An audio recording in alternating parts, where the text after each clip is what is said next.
नमस्कार साथियों, मैं अनुपम चौहान आप सभी का स्वागत करता हूं अपनी YouTube क्लास में, जिसमें मैं लेकर आया हूं बैंकिंग की स्पेशल क्लास। हमारा नया चैनल जिसका नाम है द चैंपियन स्क्वायर अड्डा, मतलब TCS अड्डा। तो चैंपियन स्क्वायर एक नॉन चैनल है आप सभी के लिए, जो कि इंदौर से चलाया जा रहा है, जिसमें हमारे सभी वेल एजुकेटेड और एक्सपीरियंस टीचर्स बहुत सारे अलग अलग क्लासेस के लिए और एग्जाम्स के लिए बच्चों को बहुत ही स्पेशल क्लासेस प्रोवाइड करा रहे हैं।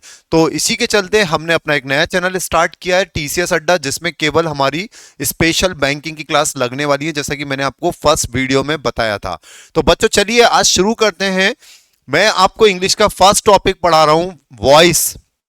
वॉइस बहुत ही इंपॉर्टेंट टॉपिक है एग्जाम्स की, यदि हम पॉइंट ऑफ व्यू से बात करते हैं तो बैंकिंग में वॉइस का यूज आपको कई जगह पर ट्रांसलेशन में बहुत हेल्प करने वाला है। या इसके अलावा मैं बात करता हूं कई बार आपको जैसे ग्रामेटिकल एरर्स वगैरह में भी इसकी बहुत हेल्प मिलेगी। तो चलिए अपना टॉपिक स्टार्ट करते हैं हम लोग। आज का फर्स्ट टॉपिक है, तो जैसा कि आप सभी जानते हैं कि जब हम वॉइस की बात करते हैं तो वॉइस को हम दो पार्टों में डिवाइड करेंगे।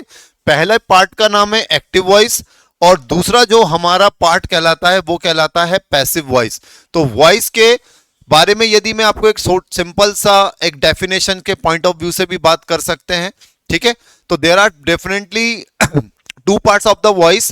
First one is active and second one is passive voice. तो when we discuss about the active voice, तो it is known to all of us as a tenses, है ना। तो आप सभी को पता है कि टेंसेस के बारे में जब हम बात करते हैं, there are three types of the tenses. You know very well, present tense, past tense and future tense.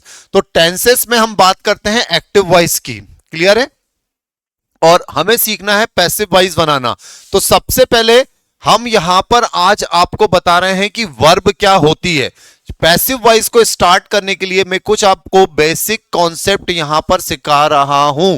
तो सबसे पहले वर्ब, आप सभी को पता है, यदि मैं वर्ब को डिफाइन करूं, यदि मैं वर्ब को डिफाइन करूं तो सिंपल सी चीज, वर्ब का मतलब क्या होता है भाई? वर्ब का मतलब होता है from which we know about the action. Guys क्या मतलब होता है? From which we know about the action, जिससे हमें काम का पता चलता है, उसे हम वर्ब बोलते हैं, ठीक है। तो वर्ब एक प्रकार से इंडिकेट करती है किसको? एक्शन को, है ना। आपने साउथ की मूवीज देखी होगी, साउथ की मूवीज में क्या होता है, जैसे ही पिक्चर स्टार्ट होती है धाड़ धाड़ धाड़ शुरू हो जाती है मारा पीटी, तो एक्शन सीन्स रहते हैं पूरे के पूरे। तो एक्शन मतलब जिससे काम का पता चलता है, जो जैसे आपने बोला रन हो गया, गो हो गया, कम, राइट, है ना। तो ये सब एक्शन को इंडिकेट करता है। तो जब हम बात करते हैं वर्ब्स की, तो dear students there are two types of the verbs. तो कितने टाइप्स हैं वर्ब के? Two types of the verbs. तो पहले का नाम है ट्रांजिस्टिव वर्ब होती है, और दूसरी होती है इंट्रांजिस्टिव। क्लियर है? वर्ब्स के कितने पार्ट होते हैं? दो पार्ट होते हैं। इसको हिंदी में हम बात करेंगे तो हिंदी में हम बोलेंगे इसको सकर्मक क्रिया, ठीक है। आप इतनी हिंदी को ध्यान में मत रखिएगा, बट मेरा काम है बताना, इसलिए मैं बता रहा हूं, ठीक है। और इसी को हम बोलते हैं अकर्मक क्रिया। तो ट्रांजिस्टिव वर्ब और इंट्रांजिस्टिव वर्ब दोनों में क्या डिफरेंस होता है? एक छोटी सी बात होती है कि जिन वर्ब में, जिस वर्ब का आपको ऑब्जेक्ट मिलता है, क्लियर, जिस वर्ब का ऑब्जेक्ट होता है उसे हम बोलते हैं ट्रांजिस्टिव वर्ब, और जिस वर्ब का ऑब्जेक्ट नहीं होता है, ठीक है, तो जिस वर्ब का ऑब्जेक्ट नहीं होता है उसको हम बोलते हैं इनट्रांजिस्टिव वर्ब। सभी को क्लियर हो गई मेरी बात? सभी को क्लियर हुआ? जिस वर्ब का ऑब्जेक्ट होता है उसे हम बोलते हैं ट्रांजिस्टिव, और जिसका ऑब्जेक्ट नहीं होता है उसको बोलते हैं इंट्रांजिस्टिव। मतलब यदि मैं यहां पर डिफाइन करता हूं तो इंग्लिश में अपन बोलते हैं ना, जैसे ऑब्जेक्ट जो होता है, मतलब हिंदी में जिसे कर्म बोला जाता है, तो ऑब्जेक्ट बेसिकली क्या होता है? For which subject does the work, मतलब जिसके लिए सब्जेक्ट काम करता है। जैसे मैंने कहा for example Virat Kohli place cricket, तो विराट कोहली क्रिकेट खेलता है, तो विराट कोहली क्या खेलता है? क्रिकेट। तो सब्जेक्ट जिस चीज के लिए काम करता है उसे हम ऑब्जेक्ट कहते हैं। तो मेरी बात समझ में आ रही है? तो ऑब्जेक्ट क्या हो गया?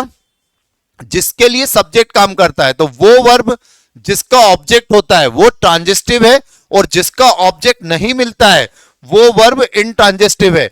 तो हमेशा एक बात याद रखिएगा, हमारा टॉपिक पैसिव वॉइस है, तो सभी बच्चे ध्यान रखेंगे केवल पैसिव वॉइस बनता है ट्रांजिस्टिव वर्ब का। पैसिव वॉइस किसका बनता है?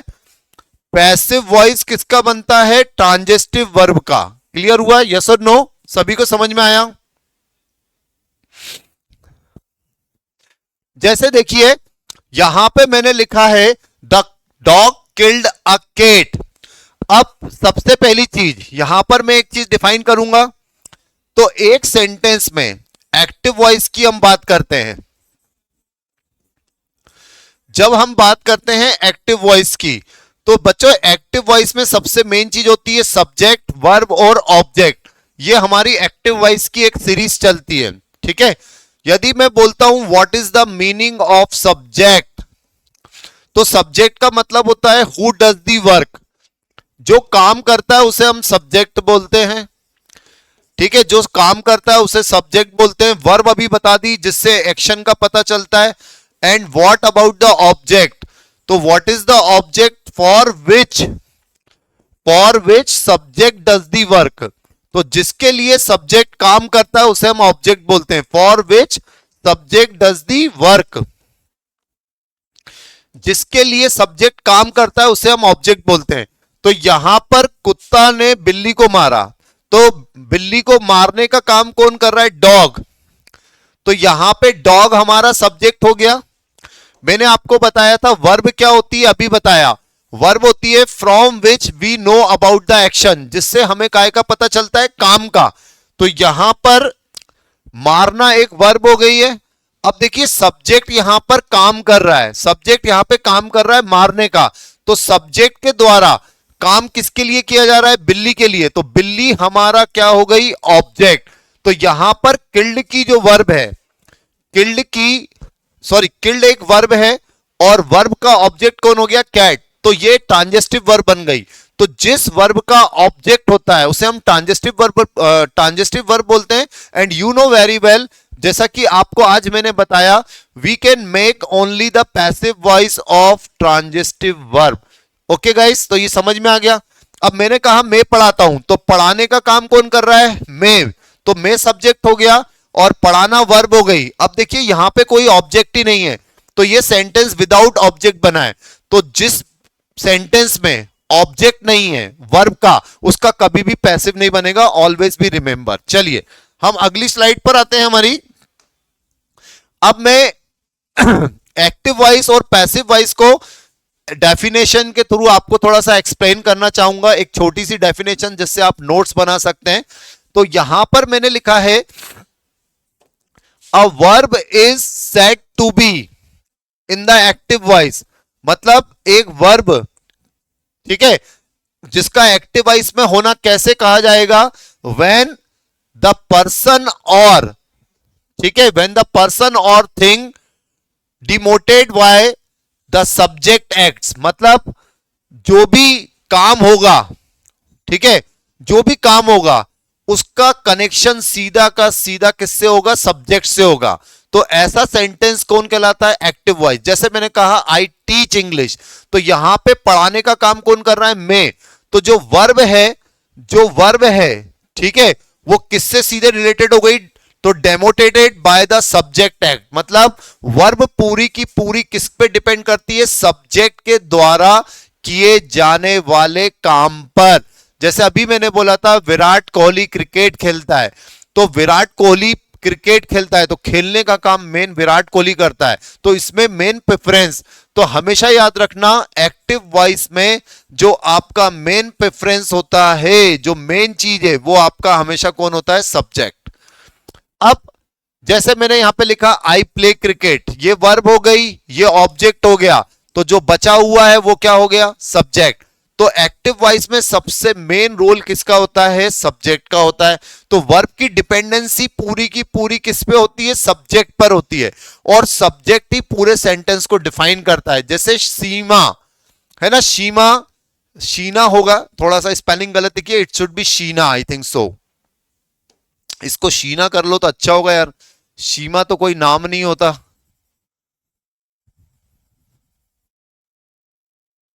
चलिए इसको हम करेक्ट कर लेते हैं।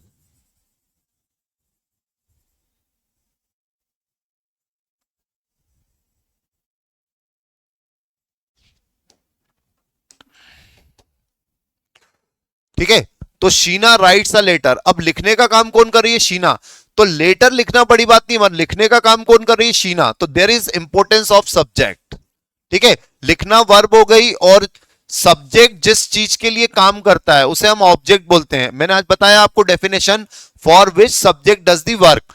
अब जैसे राम सिंग अ सॉन्ग, भाई गाना गाना बहुत बड़ी बात नहीं है। जैसे लता मंगेशकर जी है ना, अब तो इस संसार में नहीं है, तो पहले वो गाना गाती हैं, तो भाई गाना गाती थी तो बहुत फेमस सिंगर थी, वर्सेटाइल सिंगर थी, तो अब उनका गाना एक इंपॉर्टेंट चीज हो गया।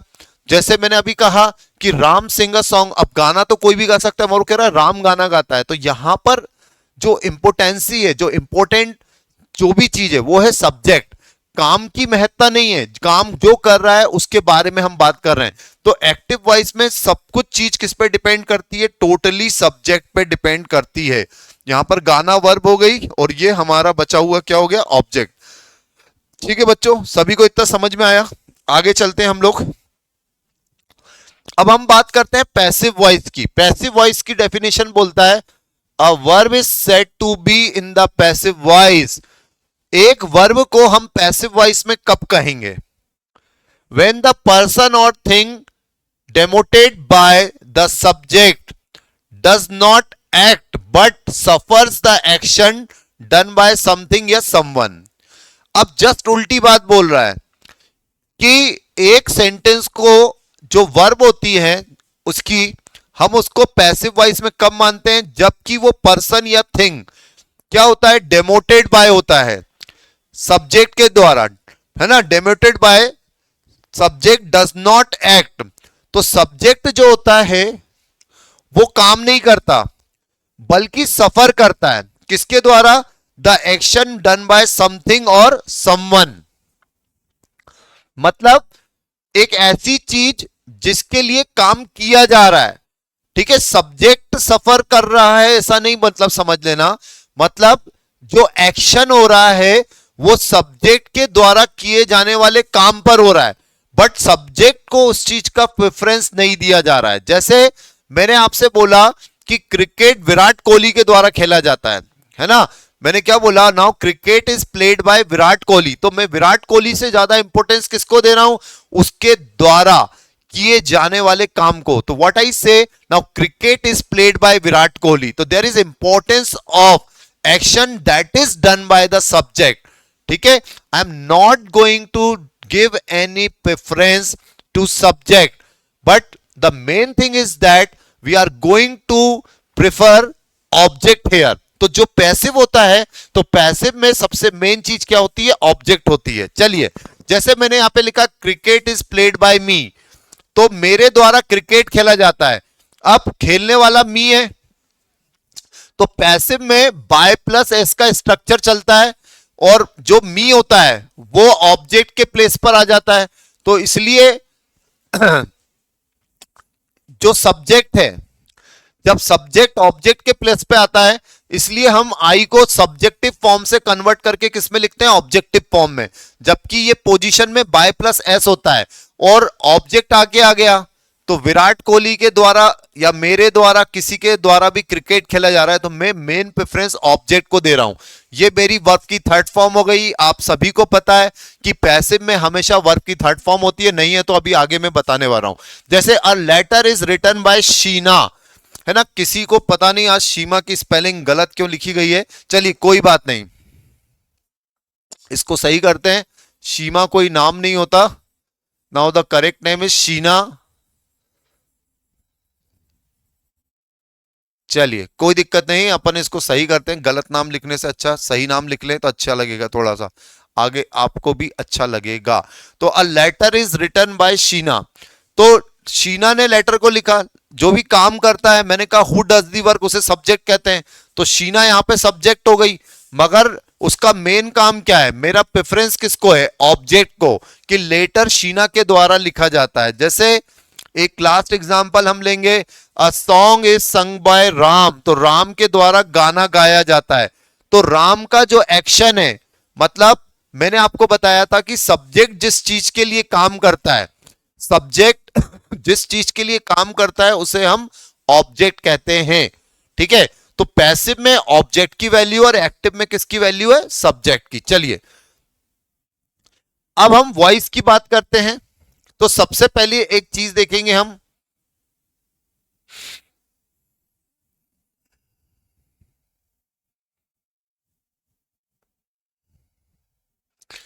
ठीक है। वॉइस में आपने देखा दो पार्ट में आपको बता रहा हूं, एक एक्टिव हो गया और एक पैसिव हो गया। क्लियर, एक आपका एक्टिव का पार्ट है और एक आपका पैसिव का पार्ट है। जब हम वॉइस की बात करते हैं तो there are two parts of the voice, first one is active and second one is passive. As I told you कि when we discuss about the active voice तो there is value of subject. जैसा कि आज मैंने आपको बताया subject क्या होता है, तो सबसे पहले याद रखना who does the work, this is the simple definition of subject. ठीक है, और पैसिव वॉइस में मैंने बोला वैल्यू किसकी होती है, तो पैसिव में वैल्यू होती है ऑब्जेक्ट की। तो जिस चीज या व्यक्ति के लिए सब्जेक्ट काम करता है, हमेशा याद रखना जिस चीज या व्यक्ति के लिए। तो मैंने कहा था फॉर विच, भाई अगेन मैं रिपीट कर देता हूं ताकि आज अपनी पहली क्लास है, आपको याद रहे। For which subject does the work, जिसके लिए सब्जेक्ट काम करता है उसे हम ऑब्जेक्ट कहते हैं।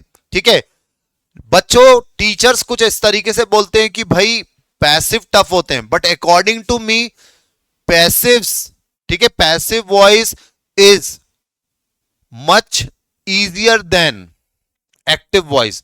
पूछिए कैसे होता है भाई।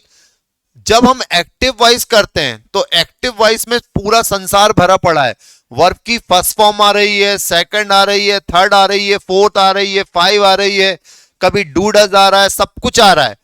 जबकि पैसिव वॉइस में केवल और केवल, आप ध्यान से देखेंगे तो आपको एक चीज मिलेगी, हर जगह पर आपको हेल्पिंग वर्ब के साथ केवल वर्ब की थर्ड फॉर्म का यूज करना है।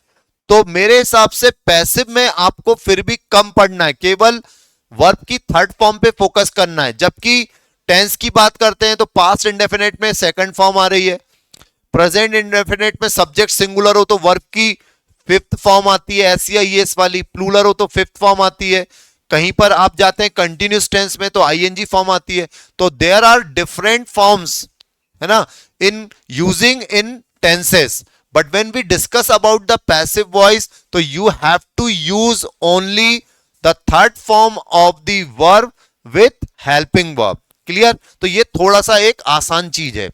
आगे चलते हैं, जब हम बात करते हैं टेंसेस की, ठीक है, अब आप देखिए टेंसेस में जब हम एक्टिव वॉइस की यहां पर बात कर रहे थे बच्चों, हम यहां पर जब एक्टिव वॉइस की बात कर रहे हैं तो आप देखिए सबसे पहले टेंसेस की बात करें तो अब बताइए प्रेजेंट में हम जब टेंस की बात करते हैं तो प्रेजेंट टेंस के टोटल कितने टेंसेस हो गए भाई, प्रेजेंट के टोटल कितने हो गए, चार टेंसेस आपको पढ़ना है।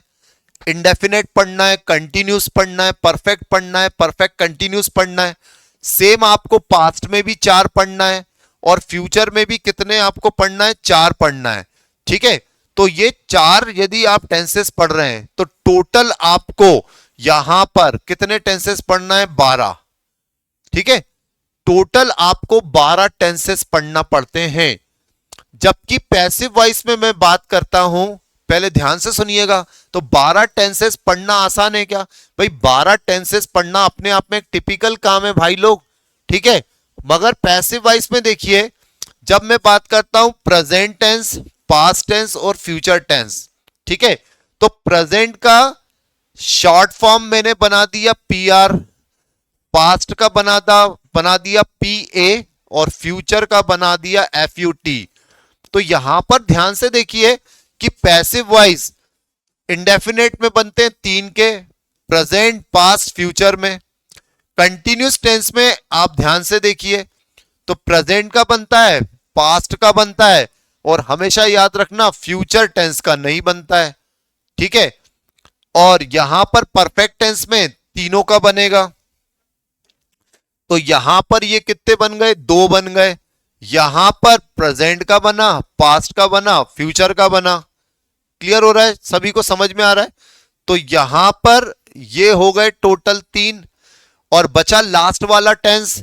तो आपका लास्ट वाला टेंस बच रहा है present perfect continuous, past perfect continuous और फ्यूचर परफेक्ट कंटिन्यूस।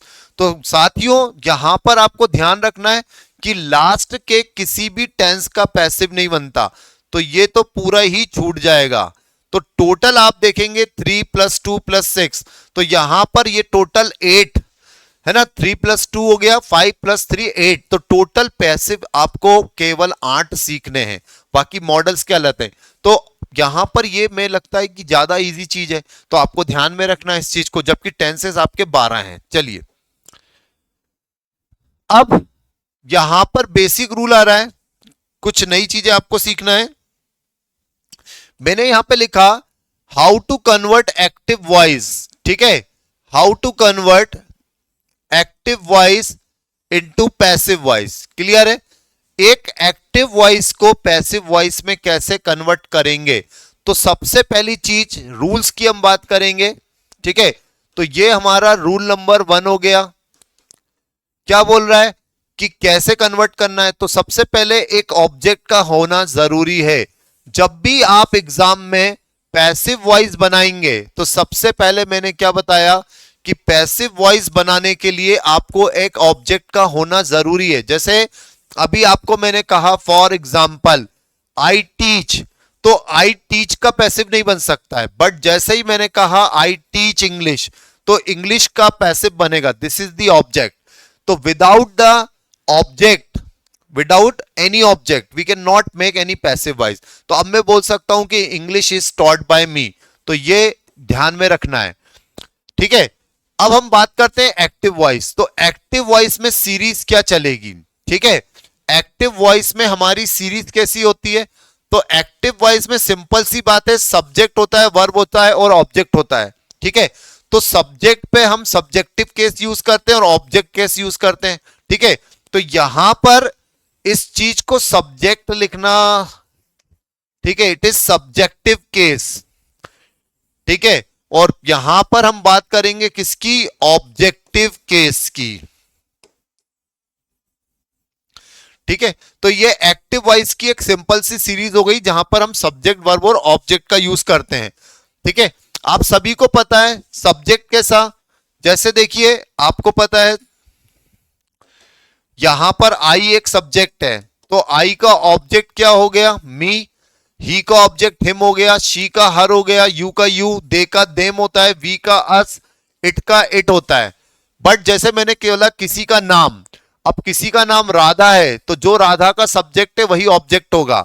जैसे सपोज करिए मैंने ऐसा लिख दिया किसी का नाम कालू है, तो हमेशा याद रखना जिसका जो नाम होता है वही उसका ऑब्जेक्ट होता है। तो कालू का क्या होगा, कालू। तो जब हम पैसिव वॉइस बनाते हैं तो हमें सब्जेक्ट को कन्वर्ट करना पड़ता है ऑब्जेक्ट में और ऑब्जेक्ट को कन्वर्ट करना पड़ता है सब्जेक्ट में। तो इसलिए आप थोड़ा सा इन चीजों को ध्यान में रखेंगे। चलिए, तो जैसे पैसिव वॉइस बनाते हैं, पैसिव वॉइस जब बनाएंगे तो ध्यान रखना आई का मी हो जाएगा, मी का आई हो जाएगा, ही का हिम होगा तो हिम का ही होगा, शी का हर है तो हर का शी हो जाएगा, यू का तो यू ही रहता है, और दे का देम और देम का दे, और वी का अस का वी, इट का सेम रहता है। तो एक चीज आपको ध्यान रखनी पड़ेगी कि कुछ स्पेशल रूल्स भी आएंगे जिनको आपको फोकस करना अभी मैं बताने वाला हूं बेसिक क्लासेस में। चलिए, जैसे लिखा है these words can not be use in the passive voice, ठीक है।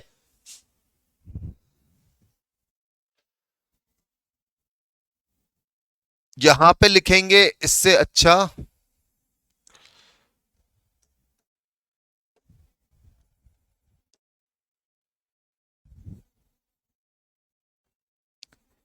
चलिए यहां पर मैं लिखता हूं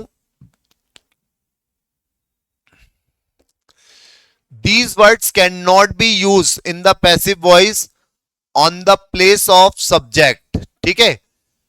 कुछ वर्ड ऐसे हैं जिनको जब पैसिव वॉइस में हम बाय प्लस एस के साथ नहीं लिख सकते हैं, ठीक है। तो क्या क्या है, someone somebody, anyone anybody, no one nobody, इसको सही से लिखेंगे, it is no one nobody. ठीक है, नो वन नोबडी, ये ध्यान में रखना है। तो ये सारी चीजों को आपको पैसिव बनाते समय ध्यान में रखना है कि जैसे नो वन नोबडी हो गया, या the police, people, crowd, public, us और देम। अस और देम को भी याद रखना है, अस और देम का यूज भी नहीं हो सकता है, क्लियर है। जैसे नो वन का नहीं हो सकता है, वैसे ही याद रखेंगे अस और देम का यूज नहीं होता है। जैसे कई बार क्वेश्चन आता है कि यदि वो वी का ऑब्जेक्ट अस बनाते हैं या दे का देम बनाते हैं, तो उन्होंने यदि बना के लिखा है तो ठीक है, आप लिख दीजिएगा एग्जाम में। यदि कोई सेंटेंस ऐसा है जिसमें सब्जेक्ट वी और दे था मगर पैसिव बनाते समय अस और देम का यूज नहीं किया गया है, और एक सेंटेंस ऐसा दिया गया है जिसमें अस और देम है, तो आपको वही सेंटेंस प्रिफर करना है जिसमें अस और देम नहीं है। तो ये थोड़ा सा आपको ध्यान में रखना है एग्जाम में, क्लियर है सभी को। चलिए, स्पेशल रूल क्या बोलता है, एक्शन। अंडरस्टूड वर्ड का यूज करना है, अंडरस्टूड मतलब जो चीज पता है। ओके चलिए, जैसे यहां पर कोई काम है, ये चीज मैं यहां पे क्या समझाना चाह रहा हूं, ध्यान से देखिए कि अंडरस्टूड वर्ड्स का यूज करना है, जैसे और अंडरस्टूड पता है, चलो ठीक है, मतलब जो चीज हमें पता है उसके बारे में बोल रहे हैं। चलिए जैसे कैसे, देखिए मैं यहां पर ऐसा बोलता हूं, इसको तो हम ऐसा कर दीजिए, ये कुछ एक्स्ट्रा वो है,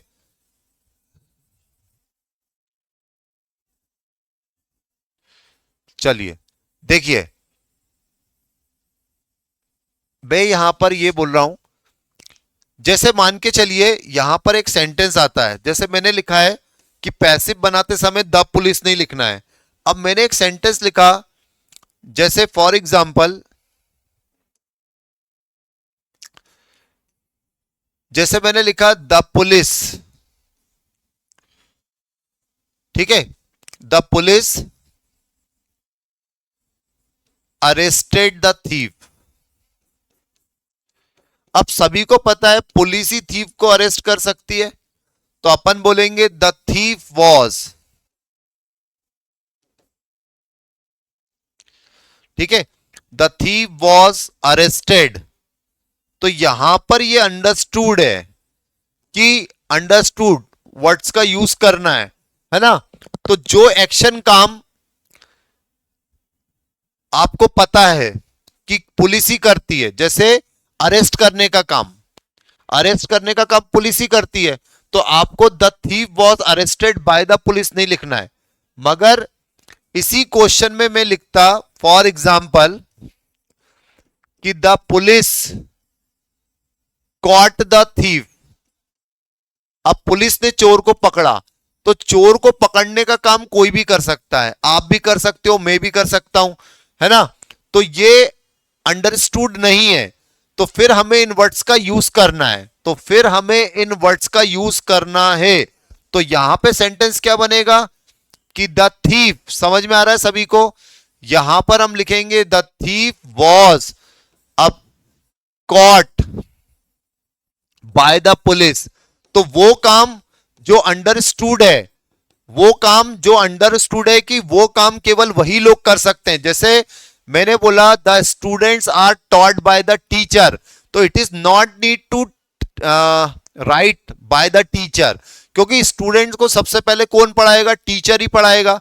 जैसे मैंने कहा the medicine are given by the doctors, तो it is known to us, it is known to us कि the medicines are given by the doctor, तो we can also speak only the medicines are given। सभी को clear हुआ है ना। तो ये चीजें आपको ध्यान रखना है जब हम बात करते हैं ऐसे काम की जो अंडरस्टूड है कि इस वर्ड का यूज करना है, ठीक है, तो आपको ध्यान में रखना है। और यदि काम अंडरस्टूड नहीं है, मतलब पहला कह रहा है कि काम अंडरस्टूड है तो आपको इसका यूज करना है, और यदि काम अंडरस्टूड नहीं है, सॉरी उल्टा लिखा है, यदि अंडरस्टैंड नहीं है तो फिर हमें इन वर्ड्स का यूज करना है।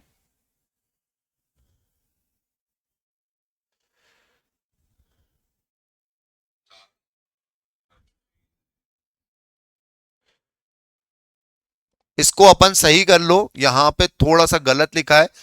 यदि आपका एक्शन आपका एक्शन अंडरस्टूड है तो आपको वर्ड का यूज, इसको मैं सही कर देता हूं।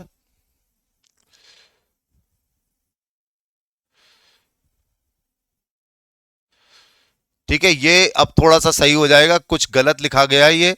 चलिए कोई नहीं, टाइपिंग मिस्टेक हो गई होगी थोड़ी सी, चलिए इसको अपन देखते हैं। तो अंडरस्टूड वर्ड, जो भी अंडरस्टूड है तो फिर वर्ड्स का काम यदि आपका अंडरस्टूड है तो वर्ड का यूज नहीं करना है। ये अपना मेन सेंटेंस बना, देखिए अब सही है, अब एकदम सही बात बोल रहा है कि यदि आपका काम अंडरस्टूड है, जैसे पुलिस का काम है चोर को पकड़कर जेल भेजना, तो ये काम सबको अंडरस्टूड है। जैसे कोई गेम चल रहा है तो गेम में क्या होता है, जो ऑडियंस होती है, जैसे अपन ने बोला यहां पर अपन लिखेंगे एक चीज, जैसे ऑडियंस लिख लेना, ठीक है, ऑडियंस हो गई। या अपन बात करते हैं जैसे कहीं पर मैच देख रहे हैं तो सभी को पता है कि भाई मैच चलता है तो ऑडियंस देखने आएगी, तो अपन को बताना नहीं है कि अपन ऐसा नहीं बोलेंगे कि the match is seen by the audience, तो ये लिखना जरूरी नहीं है। तो इस तरीके से आपको क्वेश्चंस को करना है और ध्यान रखना है, ठीक है। तो कल हम इसको करेंगे आगे, आज इतना ही करेंगे। जैसे मैंने लिखा है he is respected by us, तो जैसे यहां पर हिम का उल्टा ही हो गया, ठीक है, प्रेजेंट टेंस में था तो he is respected by us, तो बाय अस लिखना यदि लिखा आता है, जैसा मैंने यहां पे लिखा है कि अस और देम का यूज भी नहीं करते हैं बाय प्लस एस में, तो आपको ध्यान रखना है कि यहां पर दोनों तरीके से यदि सेंटेंस बनाता है तो हम ज्यादा करेक्ट इसको मानेंगे, इसको नहीं मानेंगे, क्योंकि एग्जाम में कभी भी पैसिव वाइज बनाते समय अस और देम का यूज नहीं किया जाता, तो इसका यूज नहीं करे तो ज्यादा अच्छा है, ठीक है साथियों। तो आज हम इतना ही करेंगे, थोड़ा सा स्लाइड में मिस्टेक्स थी उसके लिए मैं माफी चाहूंगा, ठीक है, टाइपिंग में मिस्टेक्स हो जाती है, इट इज ह्यूमन एरर्स, तो कोई दिक्कत नहीं है, इसको थोड़ा सा और इंप्रूवमेंट करेंगे हम कल की क्लास में। तो आज के लिए इतना ही है, सभी को Radhe Shyam, Radhe Radhe, thank you so much.